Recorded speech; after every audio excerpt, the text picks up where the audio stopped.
L'amour est devenu une chose pertinente dans la vie humaine, uniquement parce que l'émotion humaine est un aspect important d'être un humain.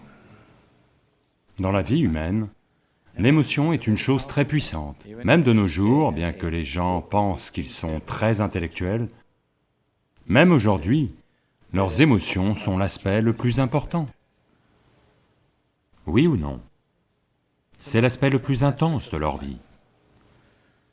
Ils prétendent qu'ils sont intellectuels, mais leur intellect n'est jamais si intense, mais leurs émotions sont intenses. Peut-être pas l'amour, peut-être pas la compassion, mais peut-être la colère, peut-être l'irritation. Ce sont toutes des émotions.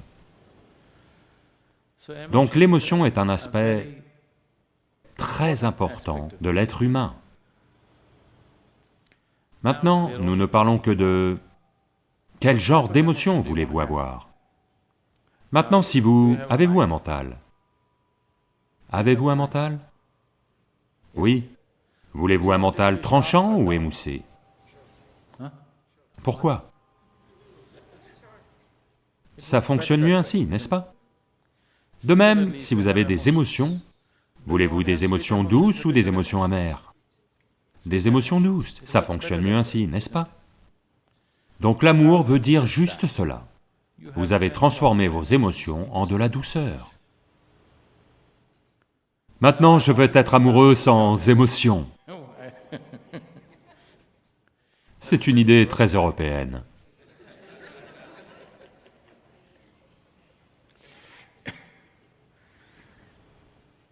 L'amour est une émotion. C'est la douceur de votre émotion que nous qualifions d'amour. Si cette même émotion devient amère, nous l'appelons haine. D'habitude, ce sont les personnes que vous aimez que vous haïssez, n'est-ce pas? Il y a quelque temps, vous les aimiez, maintenant vous les haïssez. Vous ne haïssez pas cet homme qui ne fait que marcher dans la rue, n'est-ce pas? Un certain amour doit avoir eu lieu, et maintenant la pièce est tombée sur l'autre face, et maintenant c'est devenu de la haine. Oui? Donc c'est juste la même pièce, si elle tombe comme ceci, ça devient de l'amour, si elle tombe comme ça devient de la haine. Ne pensez pas qu'ils soient trop éloignés. Ils sont plutôt proches. Une petite chose tourne mal, l'amour devient haine, n'est-ce pas? Alors, comment être amoureux sans émotion? L'amour est une émotion. Maintenant, le choix est seulement, désirez-vous que vos émotions soient douces, agréables ou des émotions désagréables? C'est votre choix.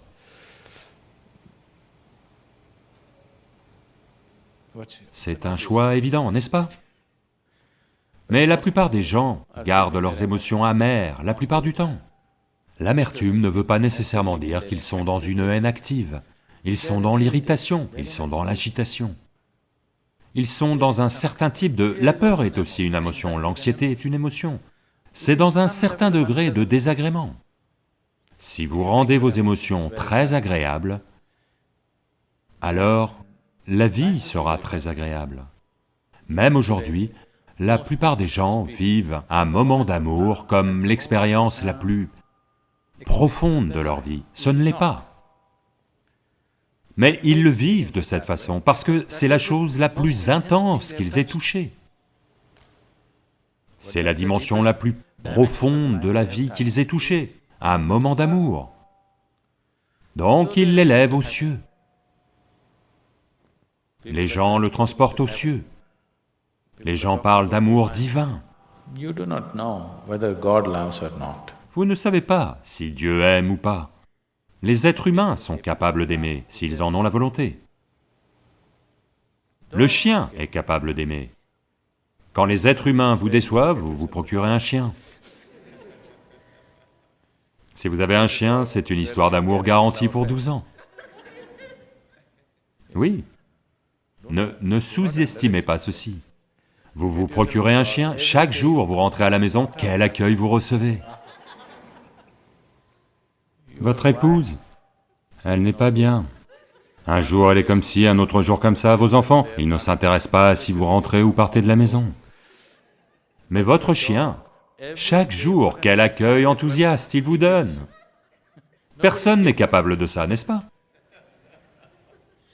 Chaque jour, sans faute. Il ne vous montrera jamais d'indifférence. il est un tel coup de pouce pour vous.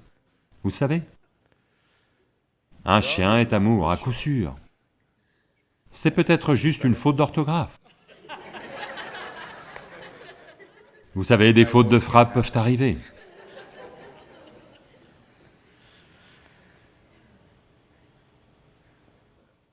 Maintenant, si vous vous êtes façonné d'une façon telle que personne autour de vous ne puisse vous aimer, alors votre seul secours c'est... Quelqu'un doit vous aimer à distance, depuis là-bas. C'est une façon malheureuse de vivre. Dieu vous aime, c'est la façon la plus malheureuse de vivre. Ça veut dire que vous vous êtes façonné de telle manière que personne ne peut même vous regarder. Si les gens autour de vous ne peuvent s'empêcher de vous aimer, ça c'est une belle manière d'être, n'est-ce pas? Vous n'êtes peut-être pas exceptionnel, vous êtes peut-être mignon au moins. Oui?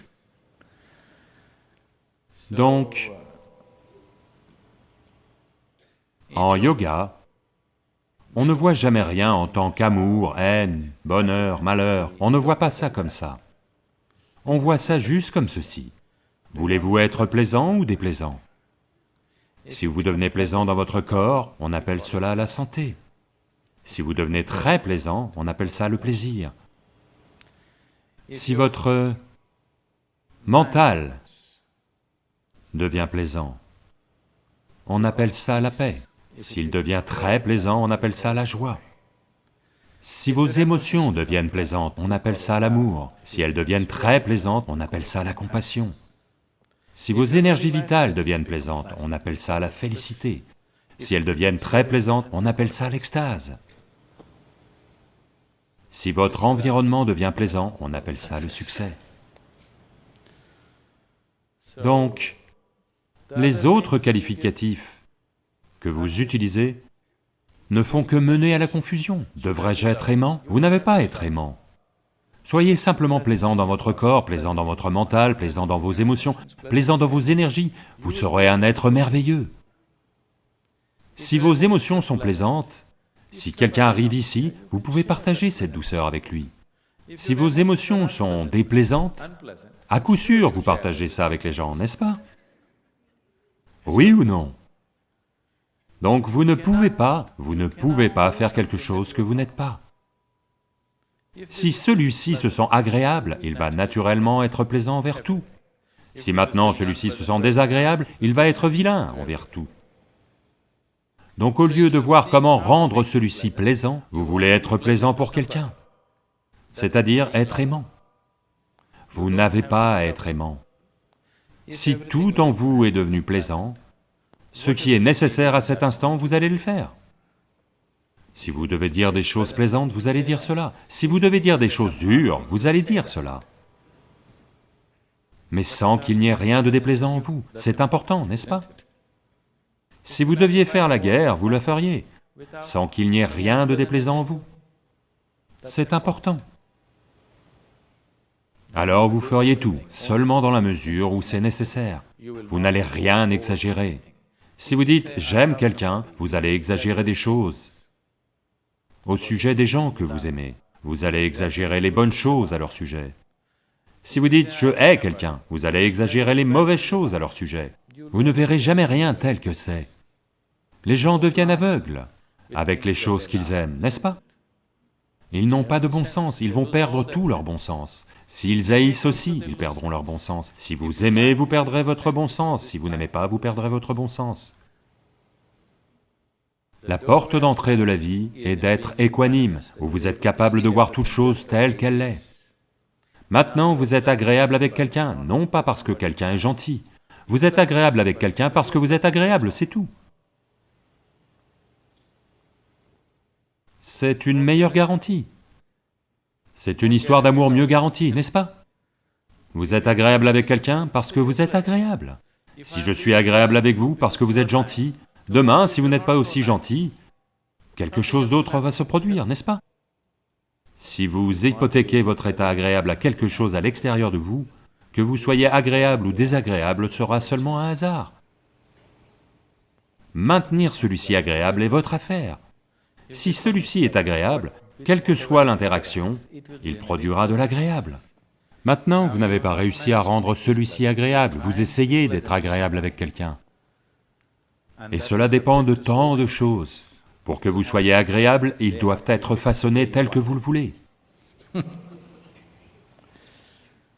Et cela n'est pas possible.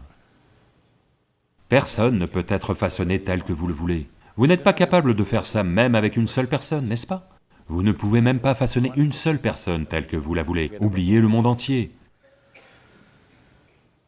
Plus vous essayez ceci, plus il y aura d'amertume et de désagrément.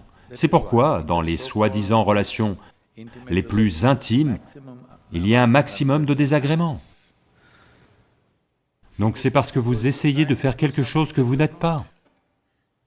Vous essayez d'être aimant, quand vous n'êtes pas plaisant. Quand vous vous sentez amer, essayez d'être aimant et vous verrez, ça va vous détruire, n'est-ce pas? Oui ou non? Vous avez essayé toutes ces choses, n'est-ce pas? C'est destructif. Quand vous vous sentez agréable, ça ne demande aucun effort. Donc, il vous suffit de regarder. Pourquoi le fait que vous soyez agréable ou désagréable est-il dépendant des situations externes? Si tout le monde autour de moi est désagréable, comment puis-je être agréable? Particulièrement si tout le monde autour de vous est désagréable, il est d'autant plus important que vous soyez agréable, n'est-ce pas? Oui ou non? Si tout le monde autour de vous est dans un mauvais état, n'est-il pas d'autant plus important que vous soyez agréable? Si tout le monde autour de vous est en mauvaise santé, n'est-il pas très important au moins que vous soyez en bonne santé, même si vous voulez prendre soin d'eux? Y a-t-il une logique dans « tout le monde est en mauvaise santé, donc je vais aussi tomber malade » ? Quelle est la logique derrière cela? Donc si les gens autour de vous sont déplaisants, ça devient encore plus important que vous soyez plaisant.